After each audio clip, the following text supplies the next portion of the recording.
Amados, a paz do Senhor Jesus, tudo bem com vocês? Espero que esteja tudo bem, em nome de Jesus.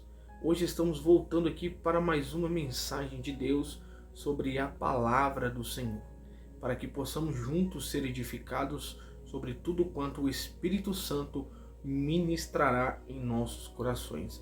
Já quero te convidar, você ainda que não se inscreveu neste canal, se inscreva, deixe o seu like, não esqueça, tá? De ativar as notificações, que são sininhos, para receber mensagens sobre novos vídeos que aqui no canal serão postados, amém? E que Deus possa abençoar a tua vida em nome de Jesus. Na mensagem de hoje eu quero falar sobre um homem que andou com Deus e que, por mais que pareça difícil, ele confiou no Senhor em todos os seus momentos. Eu quero falar de um jovem com 17 anos que teve sonhos e que muitos dos seus irmãos, os próprios de dentro da sua casa, duvidaram dele, né? Tiveram inveja, não conseguiam viver pacificamente com ele, não conseguiam viver em paz, mas ele foi um grande homem que não desistiu e tudo quanto ele fazia, diz a Bíblia, que ele prosperava. Eu quero que você aí na sua casa, tá? Onde você estiver, se você estiver com a sua Bíblia, você possa abrir comigo no livro do Gênesis, capítulo de número 37, que fala sobre os sonhos de José. José, o filho mais novo, o filho da velhice de Israel, né, que no caso era Jacó, filho com a mulher que era estéril, a que Jacó trabalhou durante 14 anos e que ele amava muito, que era Raquel. Ele tem um filho chamado José, e José tem 17 anos, é um jovem que o seu pai o amava muito por ser filho da sua velhice, e o seu pai, Jacó, no caso Israel, sempre enviava José para olhar os seus irmãos, e todas as vezes que José ia para ver os seus irmãos, trazia má notícia deles. Isso tornava que os irmãos de José ficavam com mais raiva dele. Até o momento em que José chega perante os seus irmãos e lhe conta um sonho, onde ele, estando junto com seus irmãos atando feixes, os seus feixes se colocam de pé e os feixes do seu irmão se prostram diante dele. Isso trouxe um pouco mais de raiva e um pouco mais de inveja na vida dos seus irmãos. Veja comigo, em nome do Senhor Jesus Cristo, o capítulo de número 37, e vamos começar aqui do versículo 1. Jacó habitou na terra das peregrinações de seu pai, na terra de Canaã. E esta é a história de Jacó, sendo José de 17 anos, apacentava os rebanhos com seus irmãos, sendo ainda jovem, e andava com os filhos de Bila e com os filhos de Zilpa, que eram as duas mulheres de seu pai, né? E trazia notícias, más notícias deles a seu pai. Israel amava José mais do que a todos os seus outros filhos, porque era filho da sua velhice, e fez-lhe uma túnica de várias cores. Vendo seus irmãos que seu pai o amava mais do que a todos os outros os filhos, odiaram-nos e já não podia falar com ele pacificamente. Veja só, os irmãos já não conseguiam viver em paz com ele, já não gostava dele, né? Porque toda vez que José trazia má notícias, né, para o seu pai, seus irmãos ficavam com raiva, e ficaram com mais raiva ainda quando José fez uma túnica de várias cores para os seus irmãos. A Bíblia vai dizer que quando os irmãos de José vão para Siquém para apacentar as ovelhas, Israel vai pedir para José ir até lá, né, para ver o que seus irmãos estão fazendo, como que era de costume. Quando José chega a Siquém, não encontra os seus irmãos lá, e alguém pergunta para José: que você está procurando alguém? Sim, eu estou procurando meus irmãos que aqui apacentavam as ovelhas de meu pai e agora não estão mais aqui. Eles falaram: olha, eu sei que eles foram para uma cidade chamada Dotã, né, que fica um pouco mais distante. E o texto vai dizer que quando José está chegando próximo, ele encontra seus irmãos de longe já olham para ele e dizem: olha, está vindo José, lá vem o sonhador. E isso torna a vida de José um pouco mais difícil, né? Porque os seus irmãos duvidavam dele, tinham raiva dele, odiavam ele, não gostavam dele de maneira alguma. Quando José está chegando em Dotã, que ele encontra seus irmãos, os seus irmãos já com intenção maldosa tentam e planejam em matar o José. Porém, Rúben, que era o irmão de José, ele vai dizer, olha, não vamos fazer isso. Não vamos tirar a vida dele, porque ele é sangue do nosso sangue. Vamos lançar ele numa cisterna e vamos jogar ele lá. Né? Veja comigo aí no versículo de número 20 do capítulo de número 37. Depois que José foi para Dotã, que achou seus irmãos e lá o encontrou eles, o texto diz, vinde agora e matemo-los e lancemo-lo numa desta cisterna e diremos, o animal selvagem o devorou e veremos então o que será dos seus sonhos. Veja só, por causa dos sonhos de José, eles queriam matar José, queriam destruir a vida de José por causa dos seus sonhos, dizendo, olha, lá vem o sonhador. Primeiro que debocharam dele, né? E depois disseram, vamos matar esse José e eu quero ver se esses sonhos de José realmente vão acontecer e se todas essas coisas na vida de José vai ser real. Enfim, vamos lá que a gente vai tirar a vida dele e pronto. E a gente quer não só matar José, como também queremos matar o sonho de José. Só que Rúben vai dizer, olha, não tiremos a vida dele. Não vamos derramar sangue, porque ele é nosso sangue. Lancemos ele na cisterna, aqui no deserto, mas não lancemos mão nele, porque nós queremos, né? Nós não queremos isso. Rúben estava dizendo isso, o versículo 22 diz, disse isso para livrar da mão deles, a fim de restituí-lo ao seu pai. Só que quando José chega, a primeira coisa que eles pegam José e tiram a sua túnica, roubam a sua túnica. Né? Isso aqui é só uma introdução para você saber. E quando tiram a túnica de José, lançam ele na cisterna e deixam ele lá. Só que o texto vai dizer que está vindo ali próximo uma passeata de ismaelitas, e José vai ser vendido como escravos para esse povo e vai ser levado para o Egito. E aí começa, né, a história de José, quando José está lá no Egito. Né? Quando ele chega no Egito, ele vai ser comprado por um oficial guarda da casa de Faraó, chamado Potifar. Quando ele está lá, ele vai ser comprado para ser escravo e servir na casa de Potifar. O texto vai dizer que tudo quanto ele fazia, ele prosperava. E vendo Potifar que José, tudo que colocava a mão, ele era próximo, porque Deus estava com ele, né? O texto diz que ele entrega a sua casa totalmente para José e fala, agora você vai reinar dentro da minha casa e tudo quanto você fizer aqui, né? Faça tudo o que você achar que você deve fazer, a minha casa é sua, só não toca na minha esposa. E o texto também diz que José era um homem de boa aparência, um homem bem aparentável, um homem jovem, boa aparência, um homem forte, um hebreu forte. E isso vai chamar a atenção da mulher de Potifar e ela vai tentar seduzi-lo, pedindo para que ele se deite com ela. A trajetória de José é bem triste, né? Ele é perseguido pelos irmãos, é odiado. A notícia chega para o seu pai que ele foi devorado por um animal, porque pegaram a túnica de José, mataram o animal, sujaram com sangue, e falaram para o seu pai, né, que José tinha morrido. No caso, Israel lamentou, chorou por vários dias a morte do seu filho. Na real, ele não tinha morrido, certo? E José está dentro do Egito agora. Está cuidando da casa de Potifar, está prosperando tudo o que ele está fazendo, porque Deus é com ele, entendeu? E quando ele está lá, a mulher de Potifar tenta seduzi-lo, e tenta querer se deitar com José, só que José vai dizer, olha,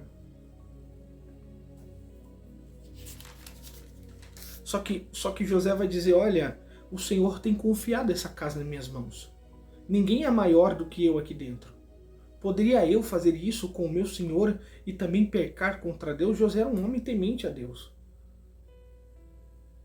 E só para mim já terminar a introdução aqui, para você compreender, José vai ser caluniado, porque a esposa de Potifar vai levantar uma calúnia contra ele, uma mentira contra ele, dizendo que ele tentou seduzi-la, né? Vai tirar a capa, a roupa de José e vai levantar falsas mentiras contra ele, dizendo que ele tentou agarrá-la, enfim. A notícia vai chegar aos ouvidos de Potifar, Potifar vai se irar e vai lançar ele na prisão. Só que dentro da prisão, José, ele vai ser abençoado também. Por quê? Porque quando ele está lá e tudo quanto ele está fazendo dentro da prisão, ele está sendo de bom grado, está sendo bom, ele está fazendo coisas boas lá. O carcereiro, o chefe, vai entregar a chave e vai entregar todos aqueles prisioneiros na mão de José.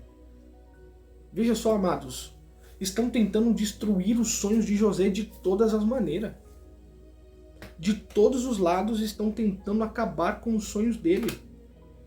Só que quando tudo quanto faz, ele não desanima, ele não reclama, ele não murmura, ele continua sendo o mesmo José. Com seus irmãos ele era José, na casa de Potifar ele continuou sendo José, e quando eu falo sendo José, homem temente a Deus. Um homem que confia, um homem que acredita. José aqui tem todos os motivos para desanimar, José tem todos os motivos para parar. Deixa eu te dizer uma coisa, não é hora de você desistir dos seus sonhos. Porque você fala, tá dando tudo errado daquilo que eu planejei. Está dando tudo errado daquilo que eu propus na minha vida. As coisas não estão acontecendo da forma que eu queria que estivesse acontecendo. Só que José não está desanimando, José está continuando sendo o mesmo José. Ele tem todos os motivos aqui para dizer, não tenho mais chance, acabou, estou preso, vim parar na casa vim parar no Egito, estava trabalhando na casa do meu senhor, agora uma calúnia, uma mentira me trouxe para a cadeia, fui parar aqui injustamente. Mas só que Deus faz coisas, Deus permite coisas na nossa vida para que possamos compreender qual é o significado do propósito. E qual é o significado do propósito? É confiar em Deus, amados. Nós temos que confiar no Senhor todos os dias de nossa vida. Nós temos que confiar nele. O ambiente que nós vivemos não define a vitória que Deus vai trazer sobre a nossa vida. O ambiente em que nós vivemos não define a situação que estamos vivendo. Você não pode se sujeitar a desistir agora. Você precisa continuar confiando no Senhor. Ele te deu sonhos, Ele te deu planos, Ele falou o que vai fazer, nós precisamos confiar nele. Porque tem caminhos que nós vamos ter que passar que parece que estamos fora da direção de Deus, mas não estamos. Porque a Bíblia vai dizer que José, sendo filho de Israel, o mais amado, você pode ler o capítulo 37, todinho, 38, 39, 40, 41 e 42, e você vai ver o que Deus fez na vida dele. Ele foi jogado na cisterna, vendido como escravo, dentro da casa de Potifar, foi preso injustamente. Sendo preso, está lá cuidando das coisas, não murmurou, não reclamou, continuou Deus sendo com ele. Aí dentro da prisão vem parar o copeiro-chefe e o padeiro-chefe de Faraó. E lá eles têm sonhos. Quem é que vai dar a interpretação? Deus vai dar a interpretação e José vai revelar para eles. José vai revelar os sonhos dos dois. Um será restituído e o outro vai morrer. E um detalhe que quando José conta e revela e interpreta os sonhos do copeiro e diz para ele, olha, dentro de 3 dias você será restituído, mas eu te peço que se lembre de mim, não te esqueça de mim.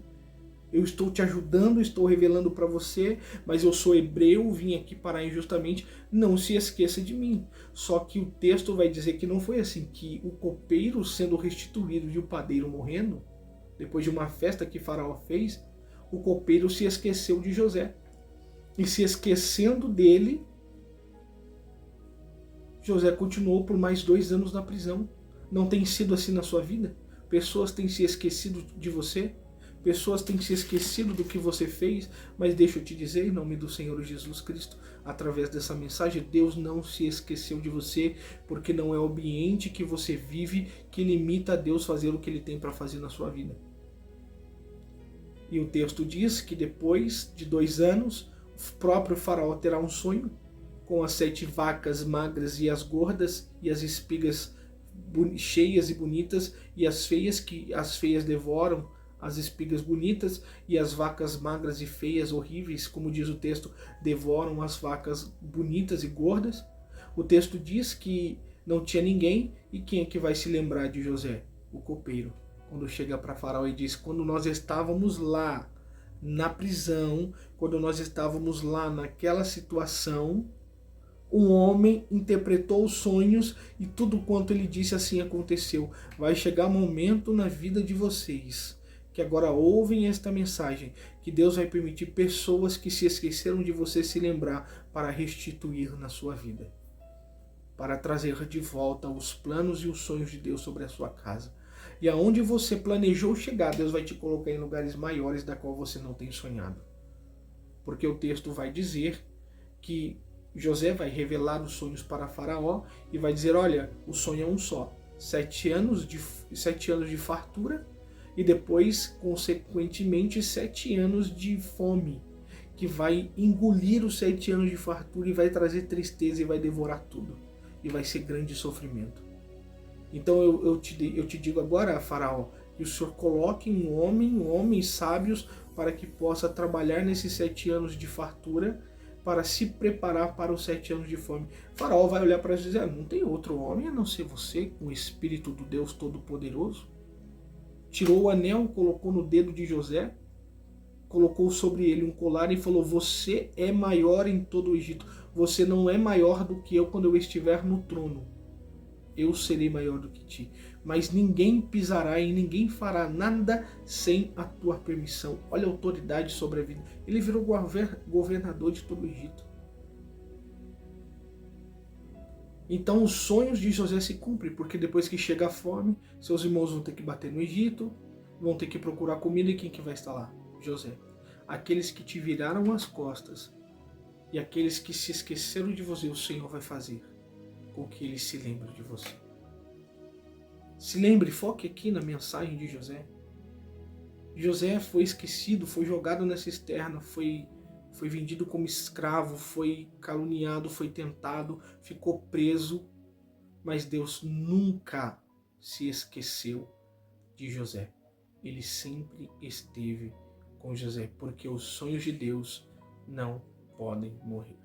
Amém, amados? Eu quero aqui no momento da palavra te agradecer por esse breve momento que nós estivemos aqui falando da vida de José, dos sonhos que Deus esteve com ele, né? E que Deus nunca se esqueceu de José e que Deus nunca vai se esquecer de você, porque os sonhos de Deus não podem morrer. Amém, amados? Oremos ao Senhor nesta mensagem e que ela fique no teu coração. Senhor Deus e Pai, em nome do Senhor Jesus Cristo. A tua mensagem, Senhor, foi enviada e vai ser, Senhor, administrada a cada coração que ouvir. Que ela possa, Senhor, compreender, Senhor, que os seus sonhos, Senhor, que os planos do Senhor estão sobre a nossa vida e que nós continuemos, Senhor, sendo fiéis à tua palavra, sendo fiéis ao Senhor e que essa palavra, Senhor, venha, Pai, edificar a vida de cada um que a ouve. Por isso eu envio, Senhor, a tua mensagem em nome do Pai, do Filho e do Espírito Santo de Deus. Amém, amados? Se lembre, seja como José, os sonhos de Deus não vão morrer e Deus vai te colocar naquele lugar que Ele te prometeu em nome do Senhor Jesus. Então se lembre, os sonhos de Deus não podem morrer, tá bom? Compartilhe esse vídeo aí com pessoas que precisam ouvir essa palavra. Talvez ela esteja triste, precisando ouvir uma mensagem. Compartilhe com ela e faça ela lembrar que Deus ainda está no controle de todas as coisas. Que Deus abençoe a sua vida, tenha uma ótima semana. Até o próximo momento da Palavra de Deus.